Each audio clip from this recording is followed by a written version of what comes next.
Hi everyone! So ito na, balik Pilipinas na ako at alam kong abang na kayo. Ang dami nyo nag-aabang maggrabe. Ang daming nangyari. So ngayon lang ako nakauwi pero hindi ako papayag na sila lang may pasabog. Kailangan may pasabog din ako. So this time pupunta ako ng opisina.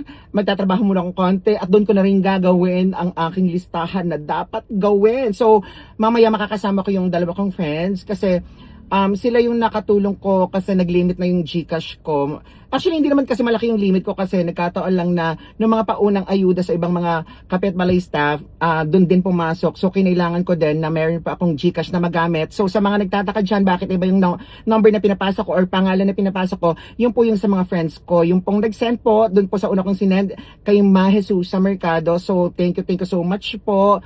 Kaso lang nag-limit na rin po yung GCash account na yon kaya may pinasahan din po ako. Pangalawa po kay yung GCash name naman po is Mary Frances Luia. Maraming salamat po.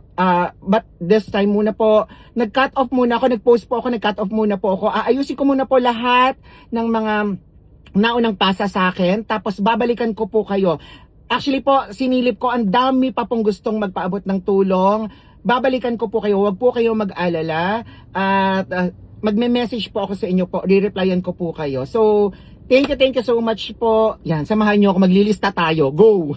So, ayan, nandito yung kasama ko, yung binanggit ko kanina, yung katulong ko sa pagtanggap ng ayuda para kay Ronel. So, ito, yan, si Ma Jesusa. Yan yung pangalan niya. Si Jessa.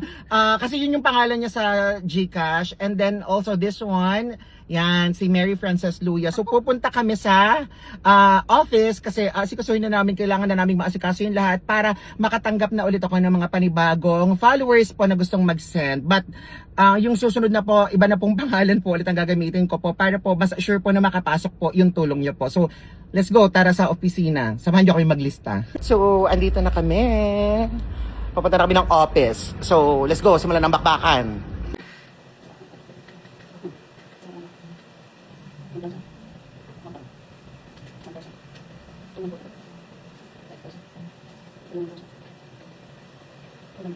So ayan, inabot na kami ng hapon pero hindi pa rin tapos. Ayan, ang aking mga kasama.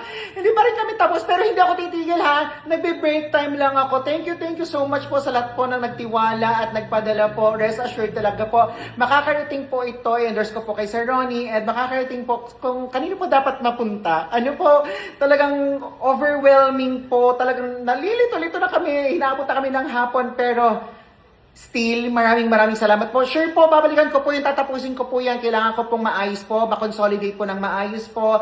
Matali po ang lahat po. Kaya, eto, talagang doble kayod. Most likely po, kasi Sunday pa po tomorrow, hanggang tomorrow aayusin ko po ang buong listahan. And then Monday, siguro mapaprocess ko po yung pera kasi karamihan po pumasok po sa mga bank account, pumasok po sa ganito ganyan. So kailangan pong i-withdraw pa po. So abang-abang lang po tayo. Thank you so much po. Bye po.